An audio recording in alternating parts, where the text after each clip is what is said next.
Hello, welcome back. I'm JIAT Silva, an undergraduate of the JAMA Institute for Advanced Technology. Welcome back with the project named eShop, and today I'm going to discuss about the program of the admin homepage, including the summarized report. Here we can see here displays the name of the admin, and also we can see that here displays the daily earnings. Now daily earnings is 0, and also the monthly earnings. Here it displays the monthly earning as 6,300, and also the today's earnings, there are no any earnings today,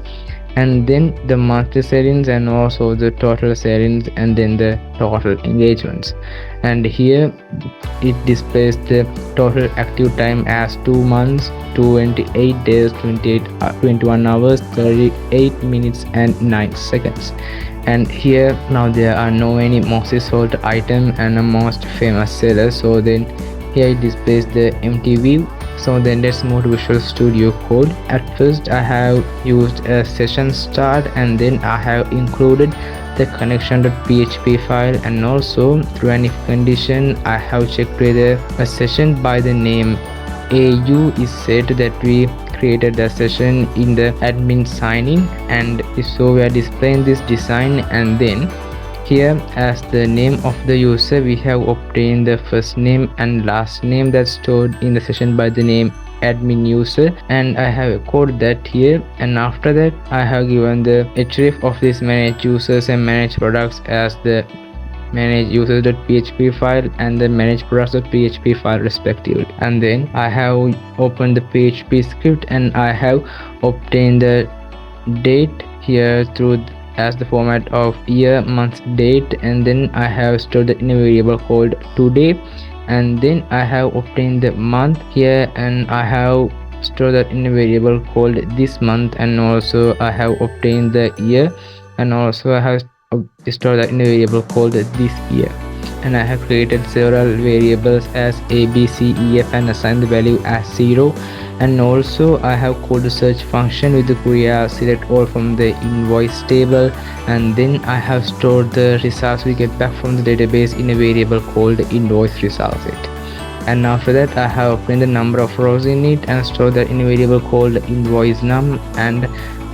here I have used a for loop, and I have created a variable called x and assigned the value as 0, and check whether the value of this variable x is less than the invoice num, and then I have used an increment here.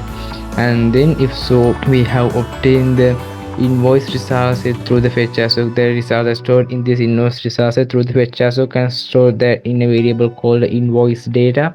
And then we have obtained the quantity that's stored in the invoice data, and we have added that to the already existing value of the variable called f, and we have reassigned the value we have obtained through this to the variable called f. And then here we have obtained the date that's stored in the invoice data, and we have stored that in a variable called d here. And after that we have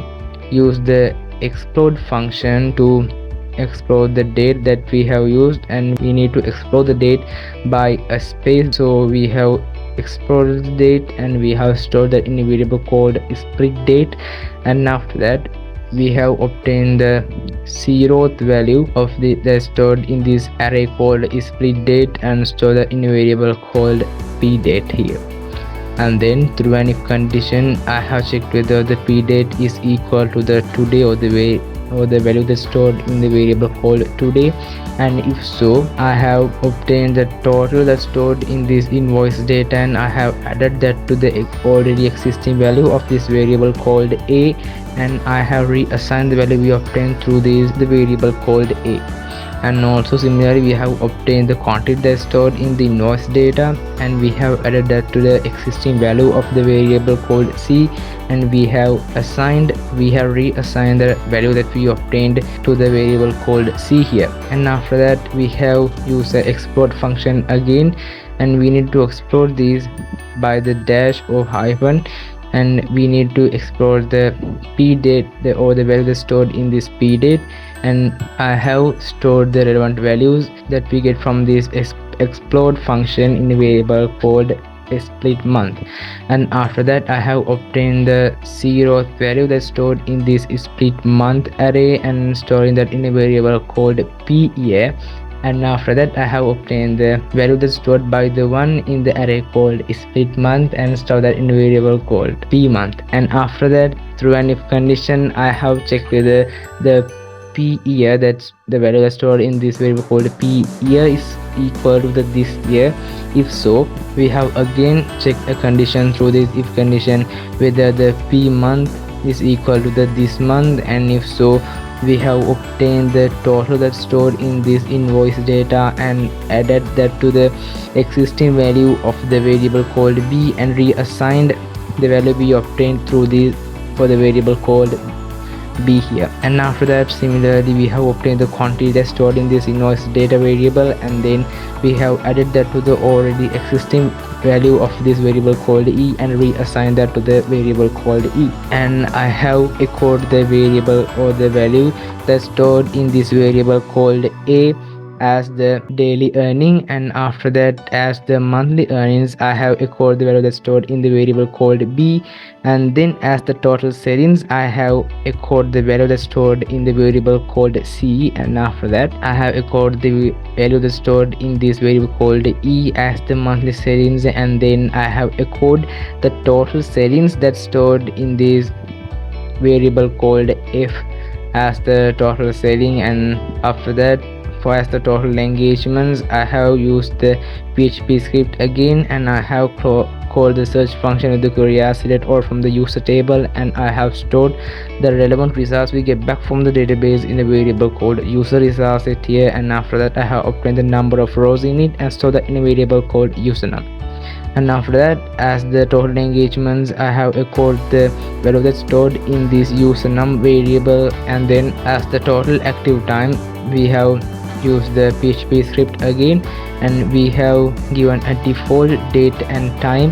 as the new date time, and we have stored that in a variable called start date. And then we have obtained the new date time and stored that in a variable called t date here, and then we have created the new date time zone with the time zone as Asia Colombo and store that in a variable called time zone here, and I have set the time zone called t is set to the t date that we have created. And then I have created a variable called end date, and I have assigned the date time that we have created the variable called t date, and we have formatted that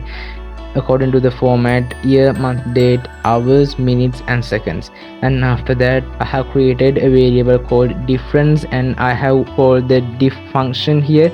The diff function means it obtains a difference between two date time objects, so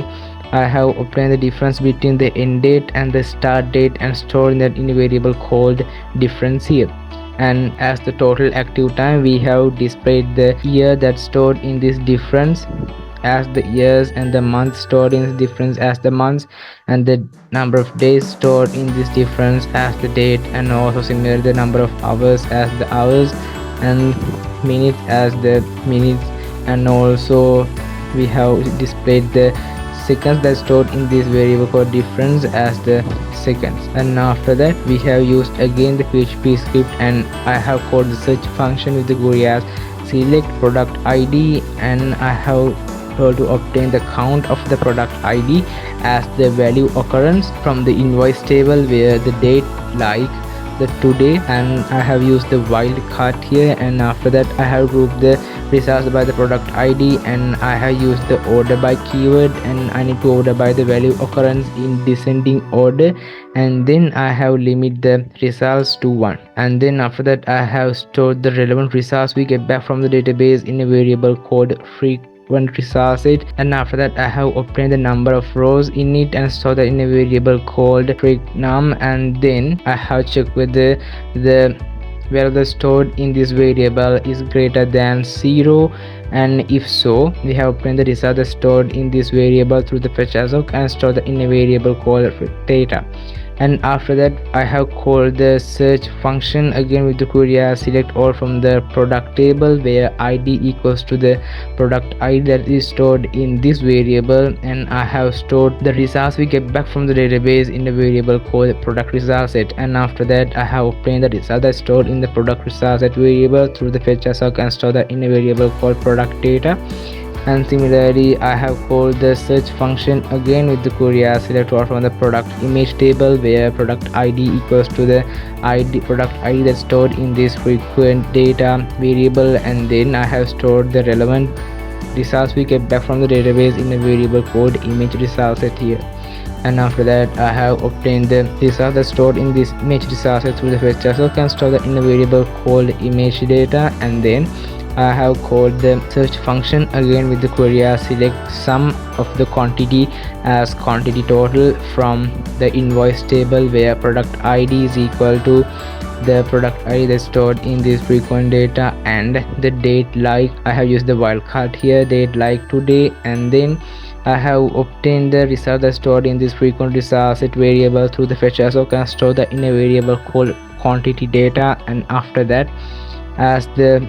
product image, I have echoed the image path that's stored in this image data, and then as the product name I have echoed the title that's stored in this product data, and also as the number of items I have echoed the total quantity or the quantity total that's stored in this quantity data, and also as the price I have echoed the value we get through a calculation as the total quantity that's stored in this quantity data is multiplied by the price that's stored in this product data.